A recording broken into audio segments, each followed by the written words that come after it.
Beijos de luz a você que me assiste nesse momento. Seja muito bem-vindo, seja muito bem-vinda ao meu canal, né?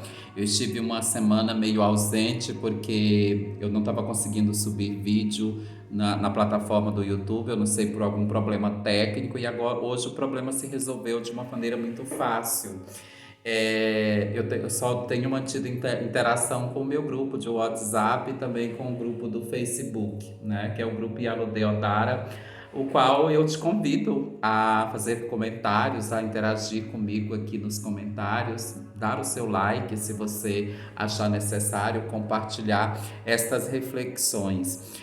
Dentre os meus estudos, né? Eu sou a Rubra.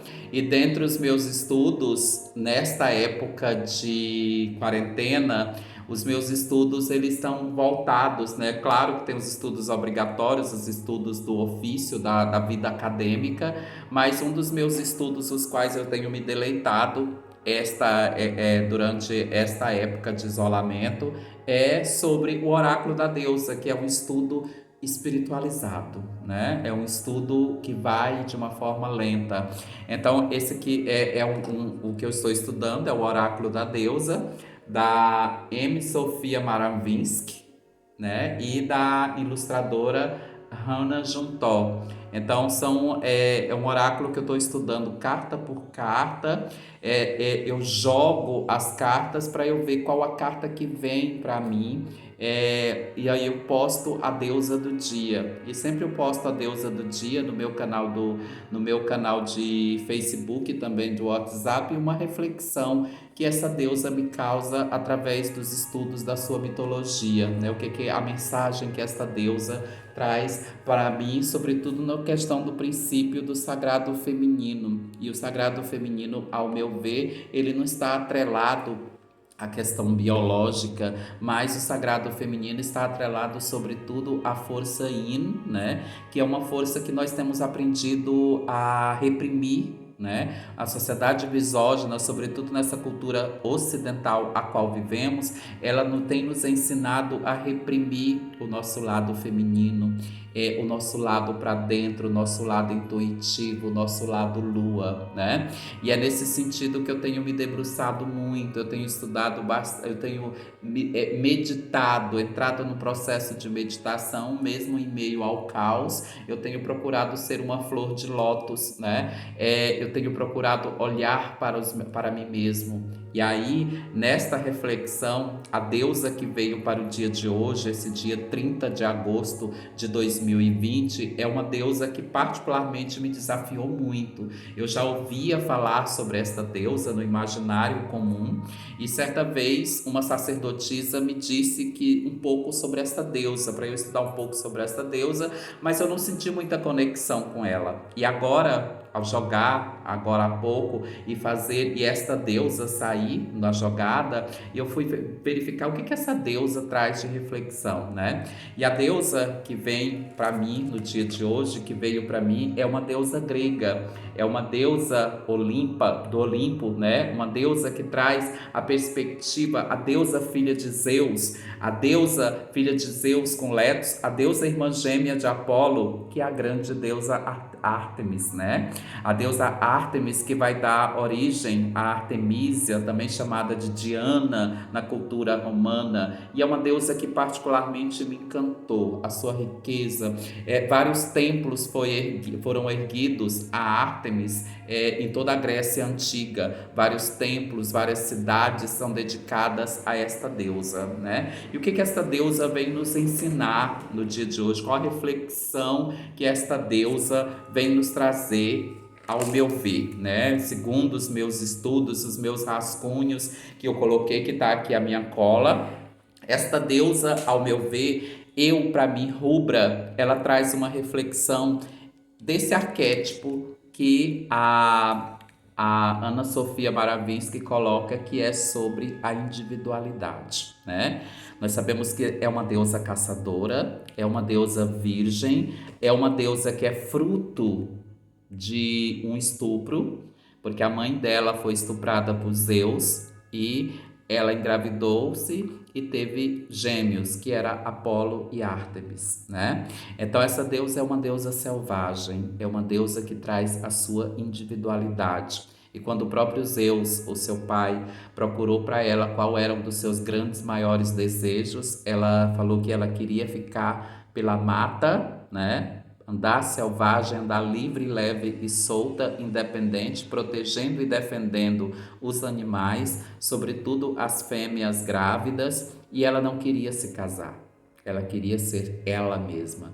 E o que é ser nós mesmos, né? Aí dentro dessa perspectiva, a gente tem aquele cogito muito famoso que muitos estudiosos atribuem a Sócrates, que é o seguinte cogito: conhece-te a ti mesmo, né? O que seria esse conhece-te a ti mesmo?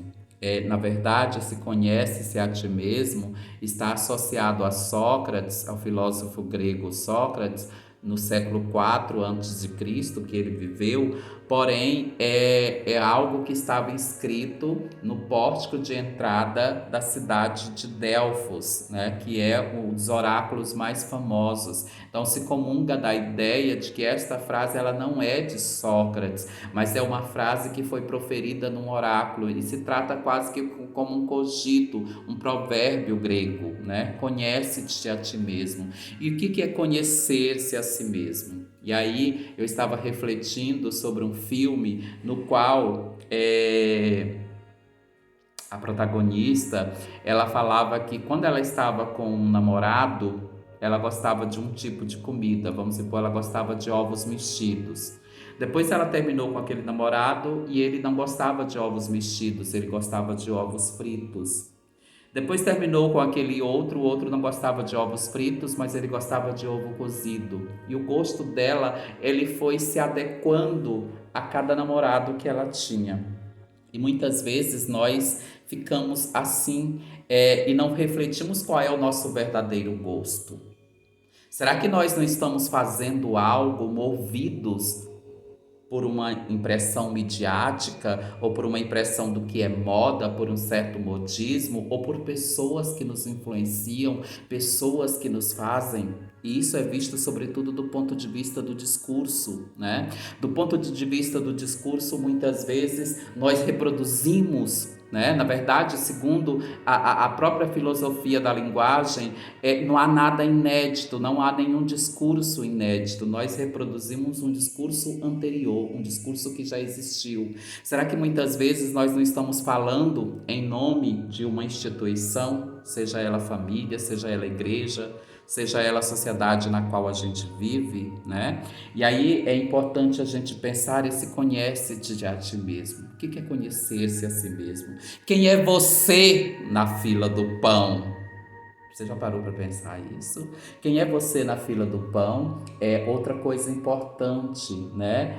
Você já parou para pensar no que você realmente gosta? Então, o respeito, o maior respeito do cosmos, do universo, da criação, da existência, foi nos fazer únicos, nos fazer individuais. Vamos imaginar uma concepção. Cerca de 2.000 espermatozoides. Só um sobrevive. E ele tem que correr uma verdadeira corrida de São Silvestre, e ele tem que chegar, encontrar um óvulo. O espermatozoide carrega 50% de uma célula. O óvulo carrega os outros 50%. Então, esse campeão que vence uma corrida de São Silvestre, ele ainda tem que ter a glória de chegar e achar um óvulo, para que haja o milagre da fecundação. Então, no seu lugar, poderia ser 1999 outros seres, mas você foi o escolhido. Então, você já parou para pensar sobre a sua individualidade? O que faz de você individual? O que faz de você um ser único? Será que você não está seguindo padrões ou modelos que te colocaram, que te implantaram, que te ditaram ao longo da história? E aí a deusa Ártemis, ela traz essa reflexão muito forte para nós no dia de hoje. neste domingo, início de uma semana. Estamos fechando o mês de agosto, já indo para o 9º mês, que temos que fechar ciclos. Você já parou para pensar na sua essência? Qual é a sua essência? Você conhece a você mesmo, né? E esse conhecer a si mesmo é você olhar para dentro de você, ver suas luzes e suas sombras. Ver suas luzes e suas sombras.